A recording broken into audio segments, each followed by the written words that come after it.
11h09. E agora, no nosso quadro do Papo de Bicho, vamos falar sobre um problema que atinge muita gente que ama seus animais, mas enfrenta dificuldade na hora de morar de aluguel.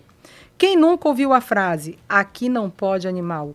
Muitos tutores já foram impedidos de alugar um imóvel, ameaçados de despejo ou obrigados a se desfazer do pet por exigência do proprietário ou do condomínio. Já aconteceu isso contigo? Mas afinal, aonde vai o direito do senhorio? O tutor pode ser proibido de ter um animal dentro desse imóvel que aluga? O que diz a lei brasileira sobre isso? E para esclarecer essas dúvidas e orientar nossa audiência, recebemos hoje aqui no nosso estúdio o Dr. Wagner Pinheiro, advogado e especialista em direito dos animais. Dr. Wagner, muito bom dia, seja bem-vindo. E aí, ano novo começando, muita gente mudando de casa, muita gente procurando nova moradia, né? E aí a gente precisa entender aonde é que cabe o direito de cada um, o direito do dono do imóvel e o direito do inquilino, né? Então, para começar, vamos com um ponto principal. O proprietário de um imóvel pode, por lei, proibir o inquilino de ter um animal de estimação, seja um gato, seja um cachorro, seja um passarinho. Pode proibir? Bom dia, Mira. Bom Primeiramente, dia. é um prazer estar aqui novamente, sempre para falar de temas tão importantes quanto a relação que nós temos com os nossos animais, né? Pela legislação brasileira, o senhor de um imóvel, ele pode usar do imóvel e dispor do imóvel como for livre, ou seja, o proprietário pode fazer o que quiser com ele, tanto para uso quanto para aluguel, quanto para venda. Na modalidade de aluguel, ele pode então dispor do seu patrimônio para uso momentâneo, desde que seguidas as regras estabelecidas por ele. A despeito, existe uma lei, a lei do inquilinato, que fala sobre as regras que podem ser estabelecidas ou não, forma de pagamento de aluguel, reajuste, etc., entre várias outras regras. Por exemplo, existem situações criminais que não podem acontecer.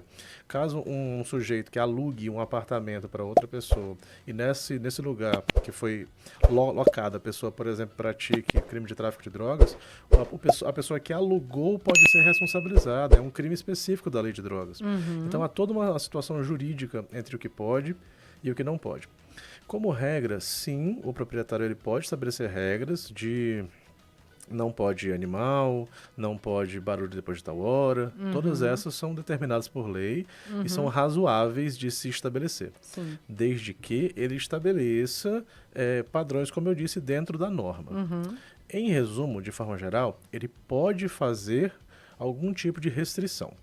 Mas, com o avançar da jurisprudência nesse aspecto, hoje se reconhece que o animal ele integra o que nós chamamos de entidade familiar multiespécies.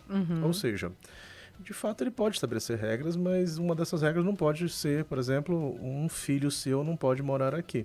Entendi. Então, a partir do momento onde essas regras extrapolam direitos constitucionais, como, por exemplo, o direito à instituição familiar, em que hoje é reconhecido os animais integrados a ela, mesmo que não por legislação, mas sim por jurisprudência, seria uma regra irrazoável por parte do dono do condomínio dizer que não é possível animais, porque é como se estivesse tirando ali um membro da família de alguém. Claro.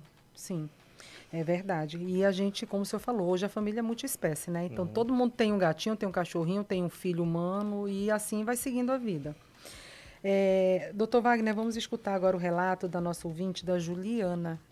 O nosso querido ali já está preparando. E eu gostaria que o senhor comentasse esse caso. Vamos ouvir, ela vai entrar agora aí com a gente, vai entrar o áudio dela aí agora. Vamos ver o que a Juliana tem para contar. Eu já estava morando num apartamento fazia um tempo e estava querendo me mudar. Daí eu tenho 2 gatinhas, né? As 2 já castradas e tudo, são muito tranquilas. Criadas já em apartamento, já tranquilas mesmo, assim, né? Gata de ficar na rua. E daí comecei na saia de procurar um novo apartamento antes do meu contrato acabar. E aí foi em cima, foi embaixo. Quando eu gostava de um apartamento, sempre tinha lá. Não aceitamos animais. E aí eu perdi as esperanças, assim, de procurar. Eu falei, mano, vou ter que continuar aqui, né, nesse apartamento que eu tô, que é o único que eu achei e que aceita animal. E às vezes, até quando eu não dizia, eu perguntava, né, mandava uma mensagem, perguntava, vocês aceitam animal? Não, a gente não aceita. Daí, uma amiga de uma amiga minha falou, né, que o apartamento dela estava vagando porque ela ia sair e tudo. E a gente foi lá dar uma olhada, eu gostei do apartamento, mandei mensagem pro dono para saber, né, das informações. E ele perguntou assim, ele me ligou depois, perguntou,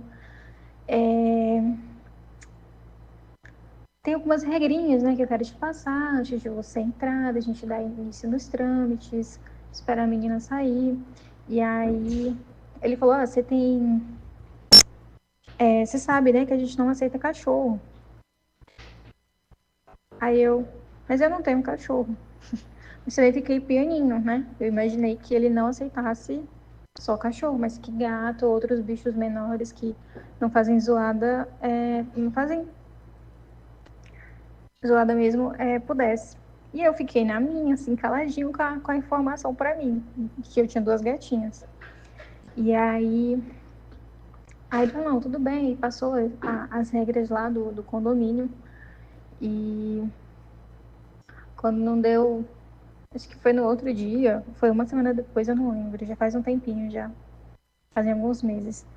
Ele me ligou de novo para saber se estava tudo certo pra gente ir, né? E aí eu falei que sim, e ele foi e reforçou que eles não aceitavam pet. E aí eu fiquei naquela, eu falei, eu tenho que sair daqui, eu tenho que ir para esse outro apartamento, tenho que ir para um apartamento, na verdade. E eu tava naquela, né, de ficar sem onde morar. E eu não ia deixar minhas gatas, não ia deixar minhas gatas com a minha mãe nem nada. E eu fiquei na minha. E aí depois não, tudo bem, quando a menina sair, eu entro em contato e tal, beleza. E eu fiquei com peso na consciência, né, de não ter falado nada, de ter omitido que eu tinha 2 gatas. E aí eu comecei a ir atrás de outro apartamento, né? Também teve outras situações que me levaram a buscar um outro apartamento. E eu consegui achar e me mudei nas pressas. E eu tinha uma viagem para fazer, tinha uma reunião para participar em outro estado. Doutor Wagner, e aí? Como é que fica numa situação como essa? No caso ali, ela já estava praticamente pensando até em esconder as gatinhas, pelo que a gente entendeu, né? Como é que a gente consegue desenrolar esse problema nessa situação? Porque, na verdade, ela queria ficar quietinha ali na dela, mas poderia correr, sim, o risco de uma hora o senhorio dela ir lá e descobrir as gatas. Uhum. Como era que poderia desenrolar esse negócio aí? Bem, eu não vou entrar especificamente no caso concreto, por uma questão de... não é um atendimento jurídico, sim, né? Então claro. Vou falar o que a legislação fala em relação a isso. Fala. Como eu disse, as regras de inquilinato senhorio, elas têm a ver com razoabilidade. Pode-se estabelecer regras, mas essas regras elas não podem ser arbitrárias nem desrespeitar o direito dos outros. Uhum. Você não pode colocar, por exemplo, no anúncio de aluguel falando não se aceita estrangeiros. Não pode, é discriminatório. Então, existem regras que podem ser feitas e regras que não podem ser feitas. Uhum. De forma geral, o entendimento atual do STJ, STF, Tribunal, entre outros tribunais, é que não se pode estabelecer regra genérica de proibição de animais. Ou seja, não pode falar não se aceita cães e não se aceita gatos. Uhum. O que se pode falar, por exemplo, qual é a lógica de não se aceitar um cão? O objetivo não é manter a paz no condomínio, porque cães podem atacar pessoas e porque cães fazem barulho, não é isso? Uhum. Então, ou seja, não se aceitam cães que vão gerar problemas, não se aceitam cães que vão ficar atacando os outros condôminos, não se aceitam cães barulhentos. Então, a regra é sobre o barulho e segurança, isso é razoável. Sim, claro. Agora, o que não é razoável? Não pode cão. A pessoa, por exemplo, às vezes ela tem um cão pequeno, um cão de colo, um cão idoso, um cão que tá ali, passa o dia deitadinho, é um cachorro de apartamento, por assim dizer. E qual é a diferença desse cão realmente para um outro? Se ele estivesse lá ou não. Então, é sobre o barulho, é sobre a segurança. Sobre o importuno, né? É basicamente isso. Então, não é razoável, e o entendimento atual jurisprudencial é esse, não tem legislação que diga isso, mas quando levado ao judiciário, a tendência a decidir em favor daquele que tem o animal, que sim ele pode ficar, e que não há uma proibição genérica. Específica é possível. Imagina que existe um cão que a pessoa está lá numa zona comum, esse é um cão muito barulhento, muito agressivo. Bravo, né? É possível, sim. Por exemplo, o condômino especificamente falar, o síndico falar, olha, não vai ser permitido seu animal por conta disso e disso e disso. Já tivemos as reclamações do apartamento 103, do 172, ou seja, tem um histórico ali, tem uma razão. Num caso como esse, via de regra, a pessoa ela tem direito sim a manter os seus animais. Eu mal consigo visualizar como um gato poderia dar problemas para a comunidade. Eu realmente posso tentar imaginar alguma coisa aqui, mas é difícil imaginar. Então, ela realmente, em sendo levado ao judiciário, é muito provável que ela tenha ganho de causa em manter os animais dela no local que ela eventualmente alugar, seja esse ou outro. E fazendo uma observação, a gente precisa levar em consideração que hoje em dia existem muitos animais de apoio, né, emocional. E às vezes acho que requer também muita sensibilidade de quem está alugando para entender o porquê da importância daquele animal naquela família ou para aquela pessoa que às vezes é sozinha, não tem ninguém, a família é o próprio animal. Eu tenho muitos clientes aqui na Home Pet que são sozinhos, então tem um gato, tem um cachorro, tem um gato e um cachorro, e entram realmente nessa questão de muitas das vezes estarem impedidos de ir para determinado local, onde é o local apropriado, adequado, mas porque tem seu animalzinho e... Isso aí já é inclusive outro caso. Eu estou falando sobre a parte genérica de animais. Animais. Uma pessoa que tem o seu cão. Eu, por exemplo, tenho 5. Eu tenho o meu cão, eu sou uma pessoa e eu tenho direito a isso. Eu estou falando de forma genérica. Entendi. Cão de apoio é outra história. É irrestrito. O cão de apoio, ele vai viajar, inclusive, dentro da cabine.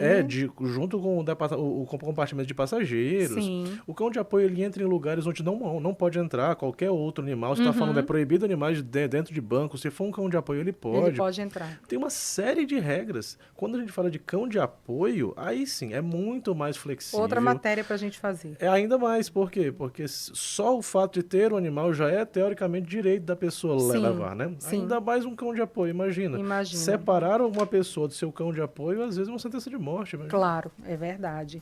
É comum vermos contratos de aluguéis com cláusulas que proíbem pets. E essas cláusulas são legais ou podem ser consideradas abusivas? Porque tem realmente, né?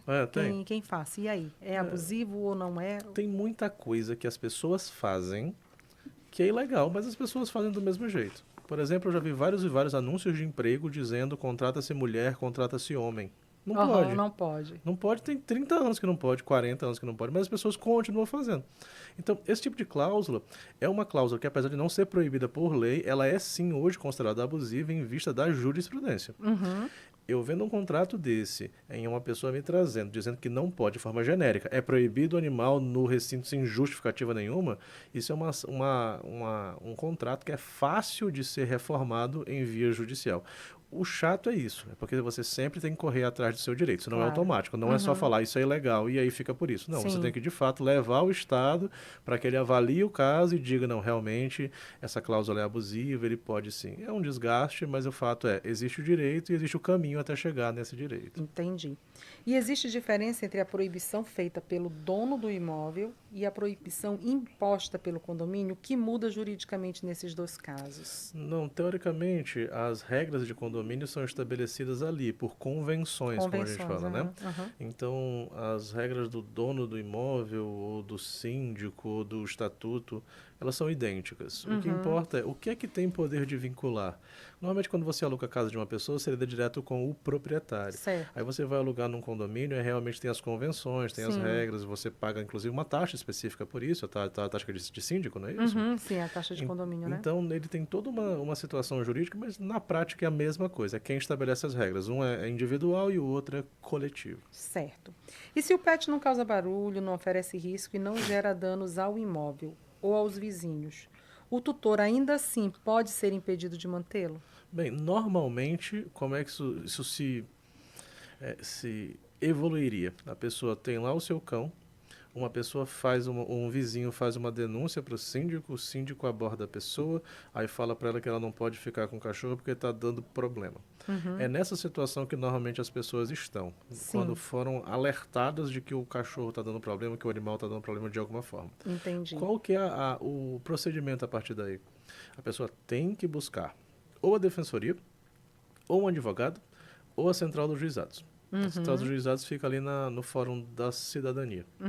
É de graça, e a defensoria também é de graça, mas é só ter uma certa margem de renda. Sim. Mas o fato é, a pessoa tem que buscar os seus direitos para buscar manter o seu animal onde ele está. Isso, na verdade, seria uma ação de obrigação de não fazer, ou seja, de que não a impedissem de manter o seu animal lá. No final das contas, o procedimento é um procedimento de buscar o seu direito. Não há muito o que fazer aí.